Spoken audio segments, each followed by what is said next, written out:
नमस्कार दोस्तों, एक बार फिर से स्वागत है आपका हमारे चैनल पर। आज हम जानेंगे लोकसभा चुनाव का ओपिनियन पोल। लोकसभा चुनाव 2024 में होने वाला है। इस ओपिनियन पोल के माध्यम से जानेंगे इस बार केंद्र से किस पार्टी की सरकार बन सकती है। क्या भाजपा तीसरी बार केंद्र में अपनी सरकार बना सकती है या फिर कांग्रेस सत्ता में आ सकती है। सबसे पहले बात करते हैं उत्तर प्रदेश की। उत्तर प्रदेश में 80 सीटें हैं, जिस 80 सीटों में से एनडीए को मिल सकती है 53 सीटें। वहीं इंडिया गठबंधन की बात करें तो इंडिया गठबंधन को 25 सीटें मिलती हुई दिखाई दे रही है। वहीं अन्य की बात करें तो अन्य को यहाँ से 2 सीटें मिलती दिखाई दे रही है। वहीं बात करें अगले राज्य की तो अगला राज्य है महाराष्ट्र।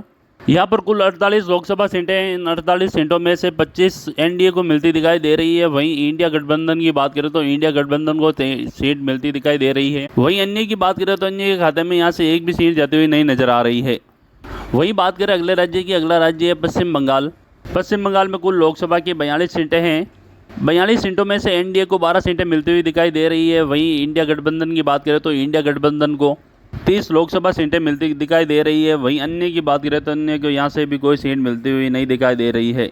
इस बार भाजपा को काफ़ी ज़्यादा नुकसान होता दिख रहा है पश्चिम बंगाल में, क्योंकि पिछली बार बीजेपी को यहाँ पर 18 लोकसभा की सीटें मिली थी। वहीं तृणमूल कांग्रेस को यहाँ से 22 सीटें मिली थी।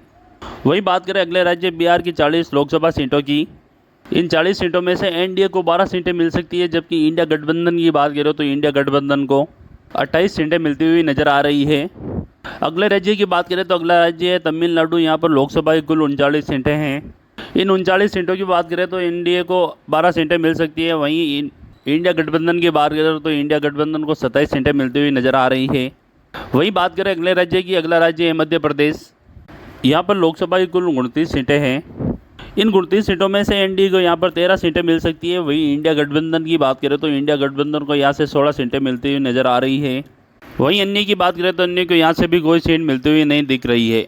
वहीं अगले राज्य की बात करें तो अगला राज्य है कर्नाटक। कर्नाटक में लोकसभा की कुल 28 सीटें हैं।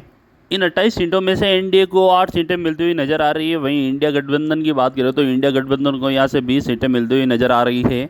इस बार बीजेपी को कर्नाटक में बड़ा नुकसान होता दिख रहा है। वहीं बात करें अगला राज्य की, अगला राज्य है गुजरात। यहाँ पर लोकसभा की कुल 26 सीटें हैं। इन 26 सीटों में से एनडीए को 20 सीटें मिलती हुई नजर आ रही है। वहीं इंडिया गठबंधन की बात करें तो इंडिया गठबंधन को 6 सीटें मिलती दिखाई दे रही है। एनडीए को गुजरात में पिछली बार के मुकाबले इस बार नुकसान होता दिखाई दे रहा है। पिछली बार भाजपा को यहाँ से 26 में से 26 सीटें मिली थी। इस बार 6 सीटों का नुकसान होता नजर आ रहा है। वहीं दोस्तों, कुल मिलाकर हमने 332 सीटों का सर्वे कर लिया है।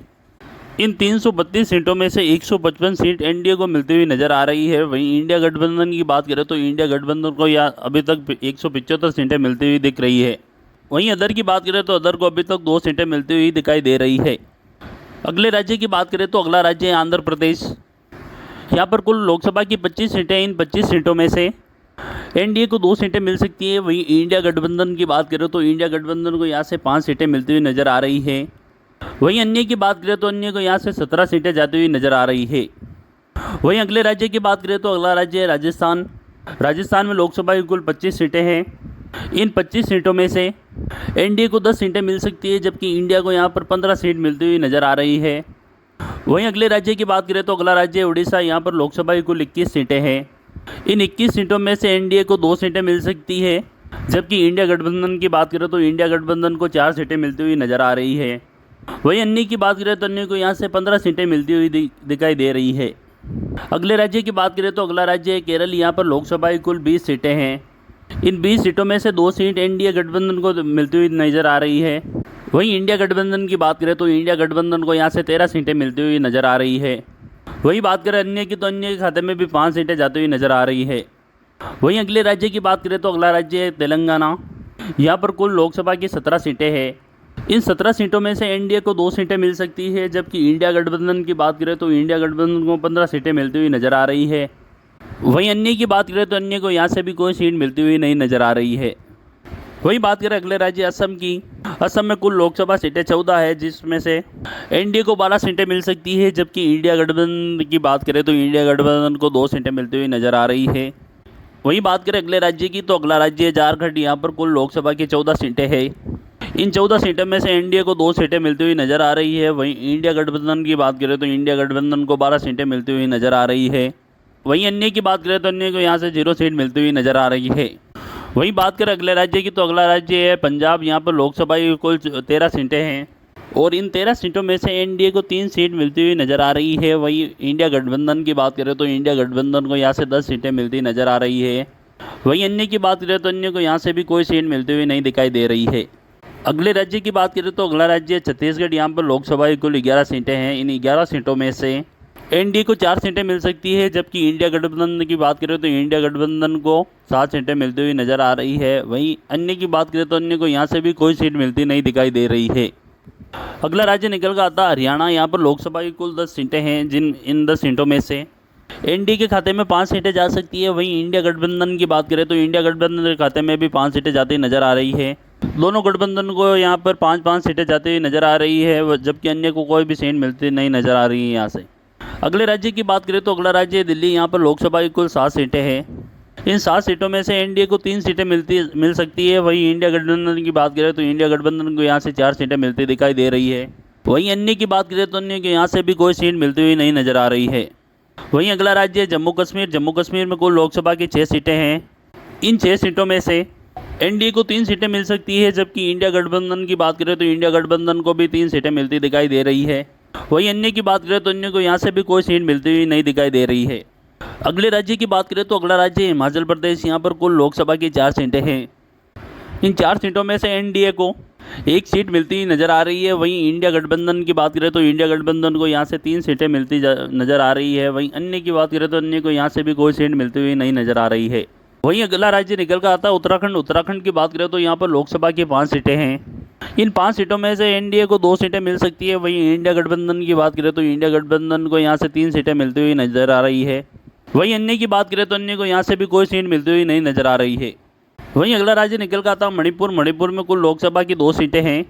ये 2 की 2 सीट इंडिया गठबंधन के खाते में जाती हुई नजर आ रही है। यह भाजपा और अन्य का सफाया होता नजर आ रहा है। वहीं अगले राज्य की बात करें तो अगला राज्य अरुणाचल प्रदेश। यहाँ पर कुल लोकसभा की 2 सीटें। इन 2 सीटों में से 1 सीट एनडीए को और 1 सीट इंडिया को मिलती हुई नजर आ रही है। वहीं अन्य की बात करें तो अन्य को यहाँ से भी कोई सीट मिलती हुई नहीं नजर आ रही है। वहीं अगला राज्य निकल कर आता है त्रिपुरा। त्रिपुरा की 2 सीटों की बात करें तो ये 2 की 2 सीट एनडीए के खाते में जाती हुई नजर आ रही है। वहीं इंडिया और अन्य का यहाँ पर सफाया होता नजर आ रहा है। वहीं अगला राज्य निकल कर आता है मेघालय। मेघालय की 2 लोकसभा सीटों की बात करें तो इन 2 सीटों में से 1 सीट एनडीए को मिल सकती है और 1 सीट इंडिया गठबंधन को मिल सकती है। वहीं अन्य की बात करें तो अन्य को यहाँ से कोई सीट मिलती हुई नहीं नजर आ रही है। वहीं अगला राज्य निकल कर आता है गोवा। गोवा की 2 सीटों की बात करें तो दोनों सीट इंडिया गठबंधन के खाते में जा सकती है। अन्य और भारतीय जनता पार्टी का स्वयं साफ होता नजर आ रहा है गोवा से। वहीं अगला राज्य निकल कर आता है मिजोरम। मिजोरम की 1 सीट की बात करें तो ये 1 सीट एनडीए के खाते में जाती हुई नजर आ रही है। वहीं अन्य और कांग्रेस का सोपड़ा साफ होता नजर आ रहा है मिजोरम से। वहीं अगला राज्य निकल कर आता है नागालैंड। नागालैंड की कुल लोकसभा सीट 1 सीट की बात करें तो ये 1 सीट इंडिया गठबंधन के खाते में जाती हुई नजर आ रही है। वहीं अन्य और एनडीए को कोई भी सीट मिलती हुई नहीं नजर आ रही है नागालैंड से। वहीं अगला राज्य निकल कर आता है सिक्किम। सिक्किम की 1 सीट की बात करें तो ये 1 सीट एनडीए के खाते में जा सकती है। इंडिया और अन्य को यहाँ से भी कोई सीट मिलती हुई नहीं नजर आ रही है। वहीं आगे बात करें केंद्र शासित प्रदेशों की। केंद्र शासित प्रदेशों में कुल लोकसभा की सीटें 6 हैं। इन 6 सीटों में से एनडीए को 3 सीटें मिल सकती है। वहीं इंडिया गठबंधन की बात करें तो इंडिया गठबंधन को भी 3 सीटें मिलती हुई नजर आ रही है। तो दोस्तों यहाँ पर सभी 543 सीटों का सर्वे आपके सामने आ चुका है। इन 543 सीटों में से एनडीए को 214 सीटें मिलती नजर आ रही है, जबकि इंडिया गठबंधन के खाते में यहाँ पर 284 सीटें मिलती हुई नजर आ रही है। वहीं बात करें अन्य की तो अन्य के खाते में 39 सीटें जाती हुई नजर आ रही है। दोस्तों केंद्र में बहुमत के लिए 272 सीटें की ज़रूरत है। जिस पार्टी के पास 272 सीटें वे अपनी सरकार केंद्र में बना सकती है।